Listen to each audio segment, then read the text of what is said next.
तो बकरी की आयु कितनी होती है? 15 वर्ष की। बकरी की उम्र कितनी होती है? 15 साल। 15 years, ठीक है ना, 15 साल। और इसकी प्रोडक्शन लाइफ जो है, उत्पादन की आयु 7 वर्ष की। अधिक उत्पादन कब तक देती है? 7 वर्ष तक। वैज्ञानिक रीति से वैसे तो 12 साल तक, जब तक बकरी रहेगी, जब तक मरेगी नहीं, बच्चा देती रहेगी।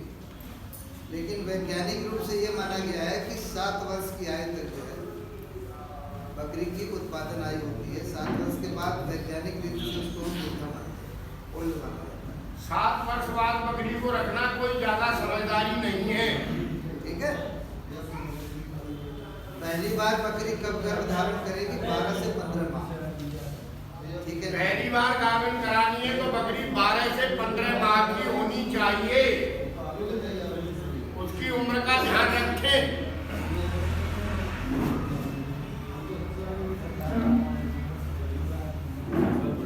और बताओ। और बकरा जो आप प्रयोग में ला रहे हैं वो 40 किलो का होना चाहिए। अगर आप उसको ब्रीडिंग पर्पज में यूज कर रहे हैं तो कम से कम 40 किलो का होना चाहिए।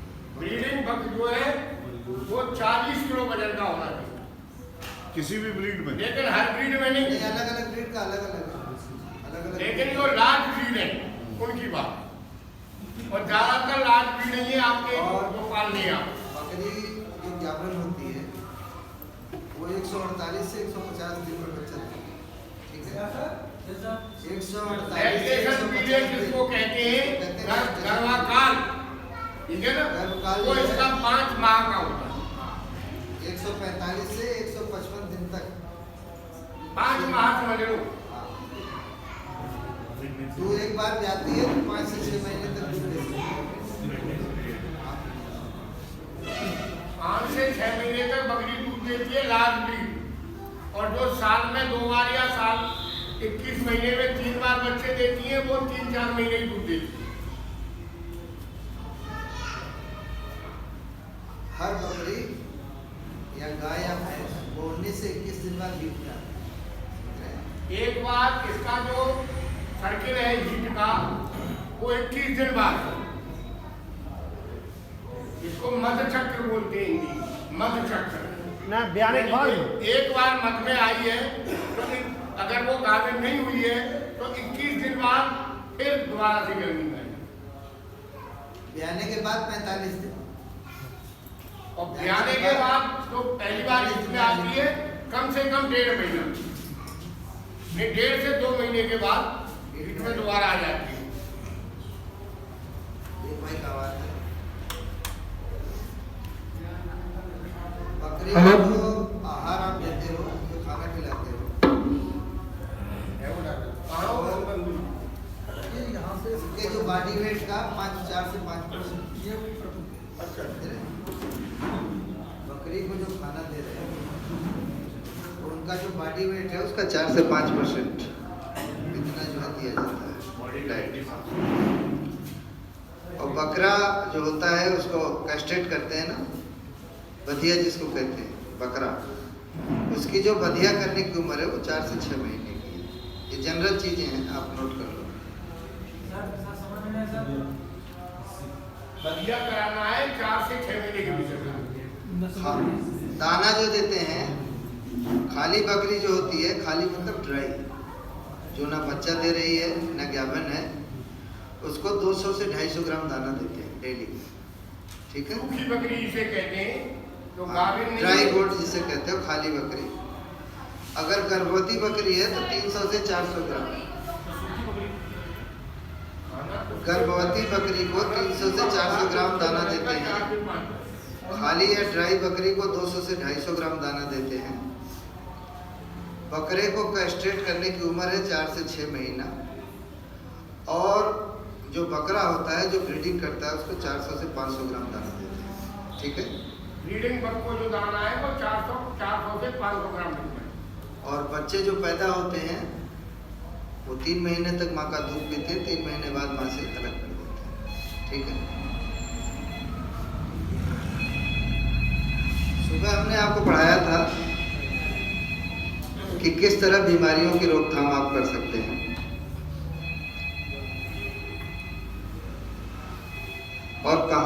कौन सी बकरी पाली जाए, ये भी एक बड़ा भारी प्रश्न है। हर क्षेत्र में अलग अलग तरह की बकरियां हैं, बहुत जगह हैं जो रिकॉग्नाइज्ड हैं, ब्रीड हैं।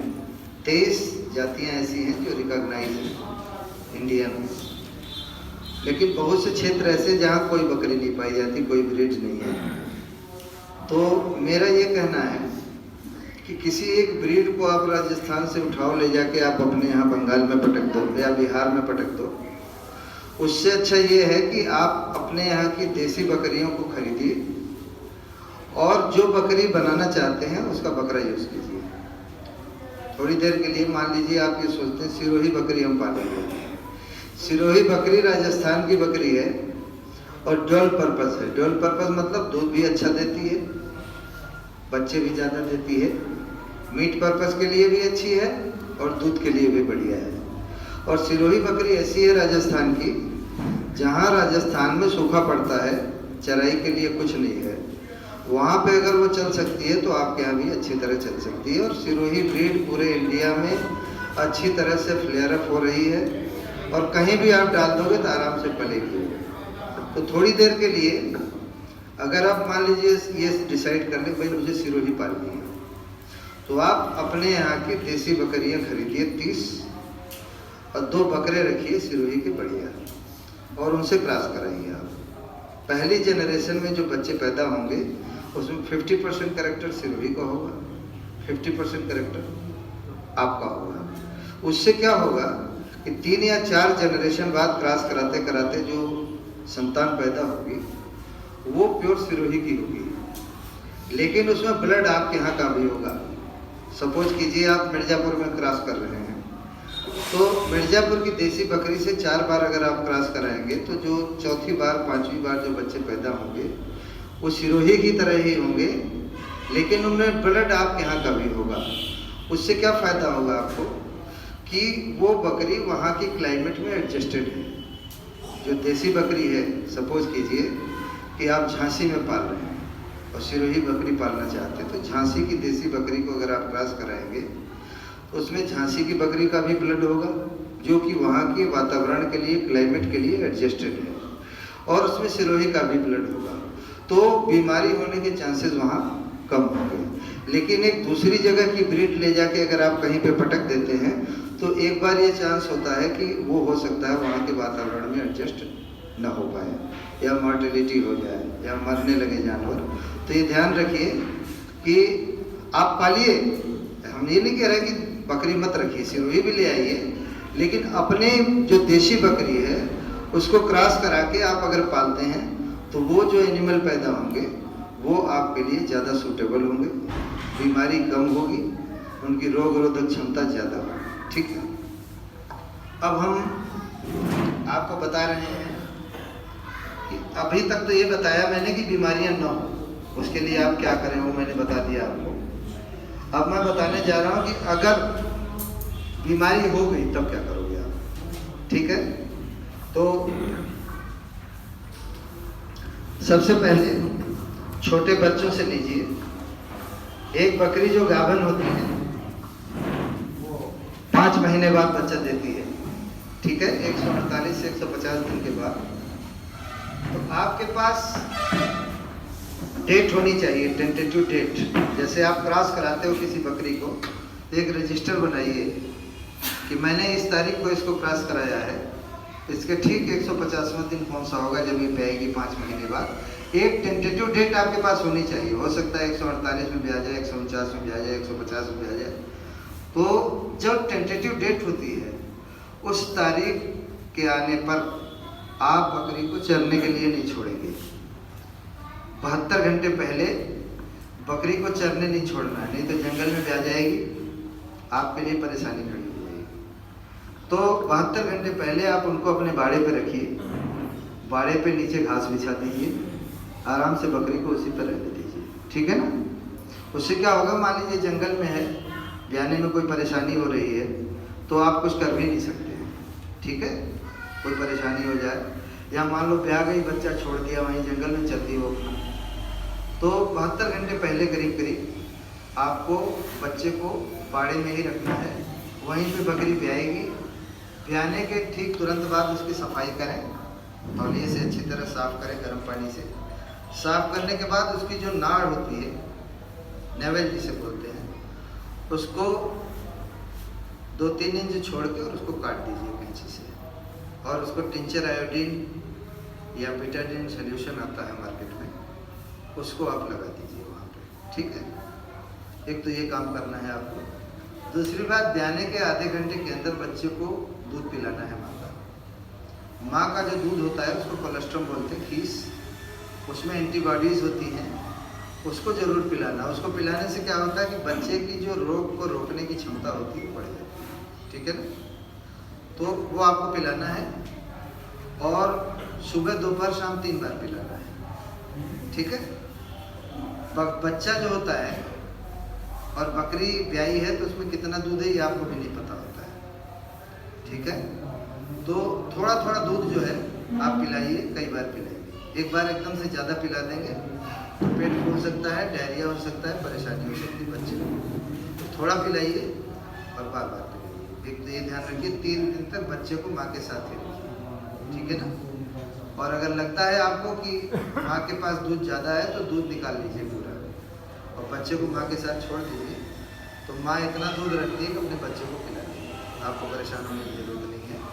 लेकिन बच्चों को एक बात ध्यान रखें आप, एक तो ज़मीन पे फर्श नहीं दिखनी चाहिए बिल्कुल किसी हालत में। जहाँ पे भी फीडिंग ले रहे हैं, बच्चे पैदा करा रहे हैं, उस पर पुआल बिछा दीजिए या घास बिछा दीजिए या भूसा डाल दीजिए, लेकिन ज़मीन नहीं होनी चाहिए, क्योंकि बच्चा जो होता है पैदा होते ही ज़मीन को चाटेगा, ठीक है।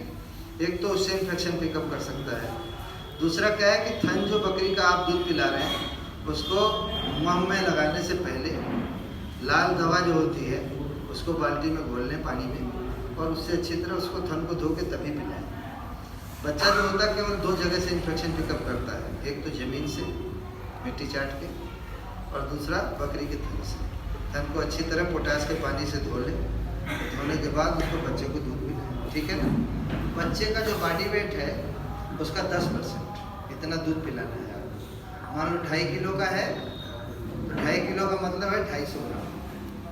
250 ग्राम मतलब पूरे दिन में, ऐसा नहीं है कि बार पिला दिया 250 ग्राम मर जाएगा। एक बात ध्यान रखिए, बच्चे जो होते हैं ओवर फीडिंग से मर जाएंगे, ज़्यादा पिला दोगे आप। लेकिन अगर कम पिलाया है या थोड़ा भूखा है तो नहीं मरेगा।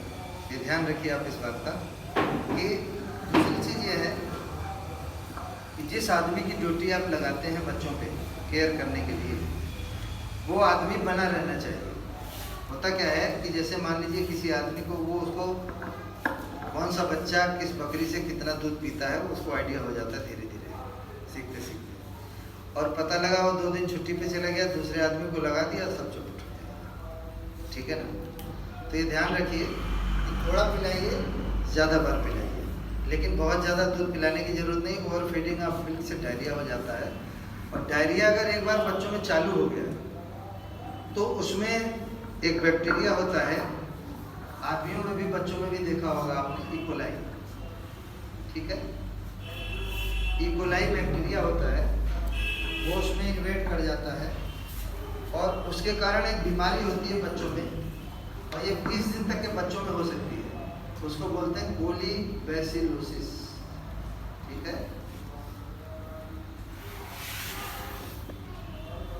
इसमें क्या होगा, बच्चे को दस्त होंगे, दस्त नहीं भी होंगे, दोनों चीज़ें हैं। और बच्चा जो है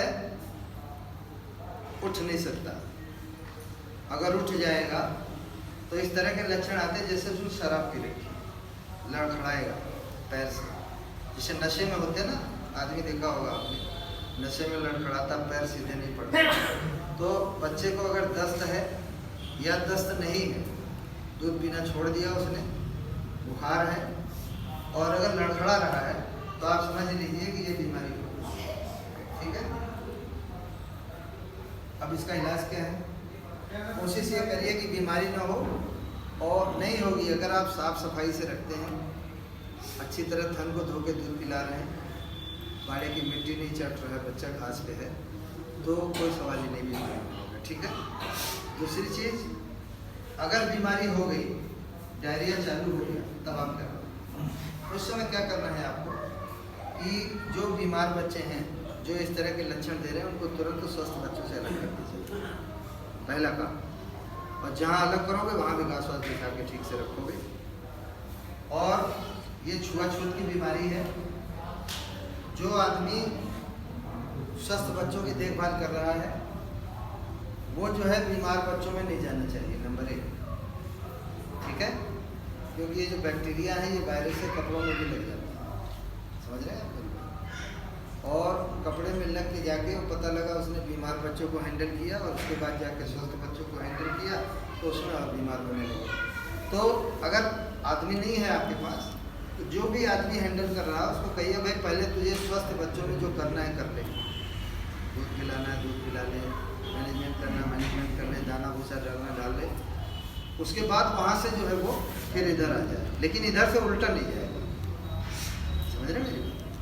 तो ये ध्यान रखना है। अगर इनको हो जाता है, दस्त हो रहे हैं, इस तरह के लक्षण आ रहे हैं, तो एक तो सबसे पहले इनको अलग कीजिए, नंबर 1।